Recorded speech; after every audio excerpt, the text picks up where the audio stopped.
PTI मुज़ाकरात के लिए नहीं, डी चौक पे पेट्रोल बमों के लिए बनी है। मुज़ाकरात के खात्मे का ऐलान करके स्पीकर और कमेटी की तौहीन की है। पूरे मुज़ाकराती अमल को तमाशा बना कर रख दिया। हम कब तक तमाशे का हिस्सा बने रहेंगे? सेनेटर इरफान सदीकी कहते हैं, हमने कभी नहीं कहा कि जुडिशल कमीशन नहीं बनाएंगे। मुज़ाकरात में सब्र और तहम्मुल की ज़रूरत होती है। कहा कि कमीशन का जवाब मुज़ाकराती नशिस्त में ही देना है। 28 जनवरी से पहले कोई जवाब नहीं दे सकते। हो सकता है हमारा जवाब उनकी ख्वाहिशात के मुताबिक ही हो। कहा कि पीटीआई कमेटी मुज़ाकरात में कुछ और बाहर आकर कुछ और कहती है। इनमें फैसला साजी के अमल का फुकदान है। अगर ये अमन अमान का मसला पैदा करेंगे तो निपटा जाएगा।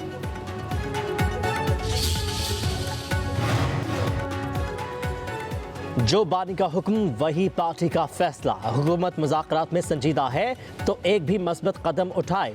चेयरमैन पीटीआई बैरिस्टर गौहर कहते हैं, 7 दिन खत्म होने के बाद मुज़ाकराती अमल बाज़ाब्ता खत्म हो चुका है। हुकूमत चाहे तो कमीशन का ऐलान कर दे।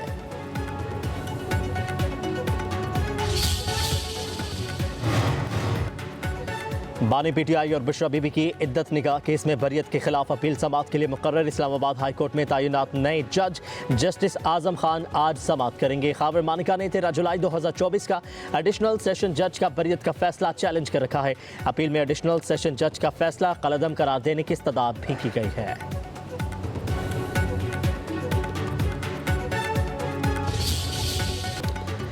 एडिशनल रजिस्ट्रार तौहीन अदालत केस का फैसला आज सुनाया जाएगा। सुप्रीम कोर्ट के 2 रुकनी बेंच ने फैसला जुमेरात को महफूज किया था। बेंचेस के अख्तियारात केस में फुल कोर्ट की तश्कील पर भी अदालत ने दलाइल तलब किए थे। एडिशनल रजिस्ट्रार ने शोकॉज नोटिस वापस लेने की इस्तदा कर रखी है। एडिशनल रजिस्ट्रार की शोकॉज के खिलाफ इंट्रा कोर्ट अपील भी लार्जर बेंच में आज समाअत के लिए मुकर्रर है।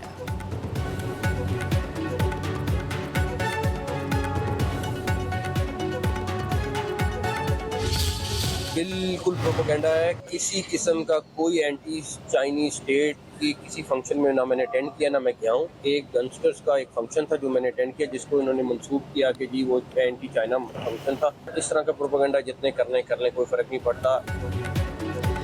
अमेरिका के ऐवान नुमाइंदगान को पाकिस्तान के खिलाफ उकसाया जा रहा है। सियासत करें लेकिन इस हद तक ना जाएं कि पाकिस्तान को नुकसान हो। वज़ीर दाखिला मोहसिन नकवी की ह्यूस्टन में मीडिया से गुफ्तगू। कहा कि अमेरिका दौरे का मकसद अमेरिकी सियासतदानों से मिलकर दहशतगर्दी के खिलाफ मौसर प्लान बनाना है। दहशतगर्दी के खिलाफ लड़ाई सिर्फ पाकिस्तान की नहीं सबकी है। वज़ीर दाखिला ने कहा कि अमेरिका में चीन के खिलाफ किसी तकरीब में शिरकत नहीं की। मुखालिफिन प्रोपेगेंडा कर रहे हैं।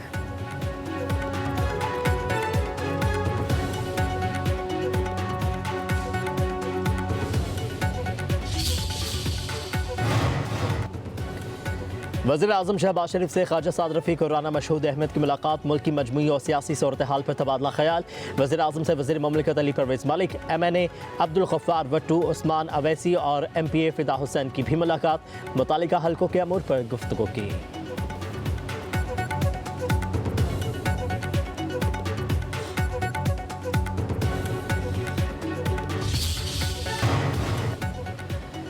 वज़ीर आला पंजाब मरीम नवाज कहती हैं कि रियासत माँ के जैसी है और माँ को बेघर बच्चों का ज़्यादा एहसास होता है।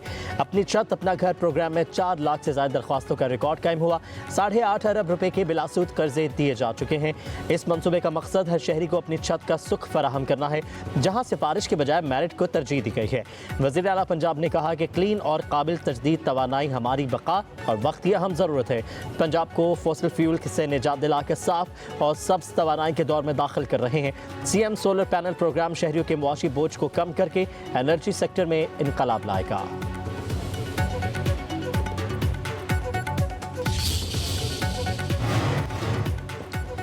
बानी पीटीआई ने पाकिस्तान के अरबों खा लिए और डकार भी नहीं मारा। पाकिस्तान के सबसे बड़े केस के मुजरिम बन गए। वफाकी वजीर अहसन इकबाल की नारावाल में मीडिया से गुफ्तगू। कहा कि चोरी के पैसों से कोई मस्जिद बनाए तो क्या वो हलाल हो जाएंगे? अब कभी अमेरिका और कभी बरतानिया की मिन्नतें की जा रही हैं।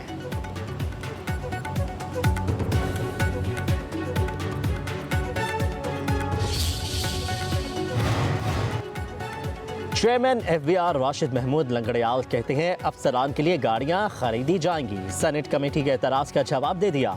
नौजवान अफसरान के लिए कारें खरीदी जाएंगी। ऑपरेशंस के लिए गाड़ियों की ज़रूरत है। सेल्स टैक्स चेकिंग के लिए अफसर का विजिट ज़रूरी होता है। कमेटी के एतराज़ का एहतराम से शाफी जवाब दिया है। टैक्स अहदाफ पूरे करेंगे। ज्योतिषी का काम शुरू नहीं किया। सीमेंट की कीमत के मामले पर मुसाफकती कमीशन का काम करना चाहिए। कराची में बड़ी और मल्टीनेशनल कंपनी के हेडक्वार्टर्स हैं। टैक्स कलेक्शन का अमल उधर से रिकॉर्ड में आता है।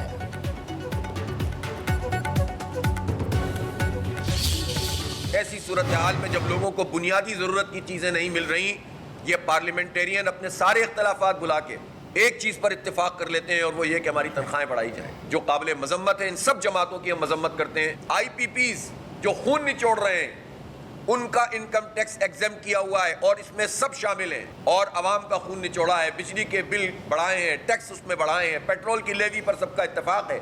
और दूसरी बात यह है कि बिजली के बिलों में इसका इम्पैक्ट आना चाहिए। अब हम 31 तारीख को इंशाल्लाह 31 जनवरी को पूरे पाकिस्तान में बैक वक्त एहतजाज करेंगे। जमात इस्लामी का IPPs के मामले पर 31 जनवरी को मुल्क गिर एहतजाज का ऐलान। अमीर हाफिज नईमुर रहमान कहते हैं अवामी नुमाइंदों ने अपनी तनख्वाहें तो बढ़ा ली मगर आवाम के लिए कुछ नहीं किया। बड़े जागीरदारों पर टैक्स नहीं लगाया जा रहा, सिर्फ तनख्वाहदारों पर टैक्स लग रहा है। अमीर जमात इस्लामी ने कहा कि पीका ऑर्डिनेंस कबूल नहीं, ये आज़ादी सहाफ़त पर हमला है। मुस्लिम ममालिक पर दबाव है कि इसराइल को तस्लीम किया जाए।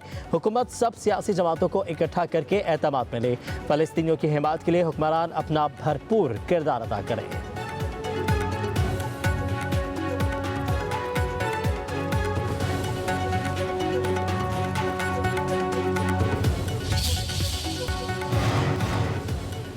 बारिशों में कमी के बायस कराची समेत सिंध के मुख्तलिफ अज़ला में खुश्क साली का खदशा। PTM ने अलर्ट जारी कर दिया। कहा कि सिंध में रवा सीजन के दौरान 52% कम बारिश रिकॉर्ड की गई।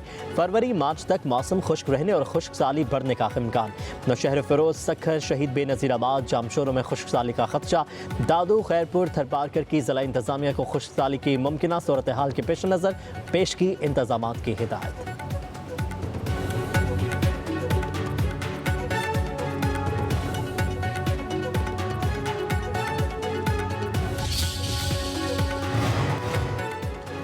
गन्ने का क्रॉशिंग सीजन जारी होने के बावजूद लाहौर में चीनी की कीमतें मुसलसल बढ़ने लगी। एक माह के दौरान चीनी की परचून कीमत 20 रुपये बढ़ गई। साल के आगाज में 135 रुपये फी किलो में फरोख्त होने वाली चीनी मार्केट में अब 155 रुपये में बिक रही है। एक्स मिल कीमत 18 रुपये बढ़ चुकी है। रमज़ान में कीमत 170 रुपये तक जाने का इम्कान।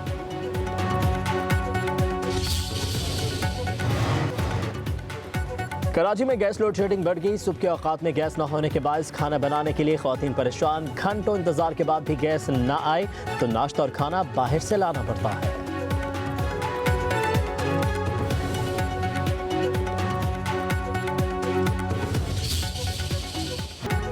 पाक बहरिया नवी अमन मश्क और पहले अमन डायलॉग की मेज़बानी के लिए तैयार। नवी बैन अल-अक़वामी अमन मश्क 7 से 11 फरवरी तक मुनक़्क़द की जाएगी।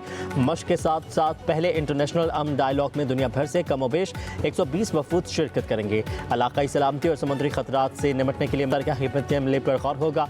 4000 से ज़्यादा अफराद की शिरकत से ये खत्ते की नुमाया तरीन और तारीख साज फौजी सरगर्मी होगी।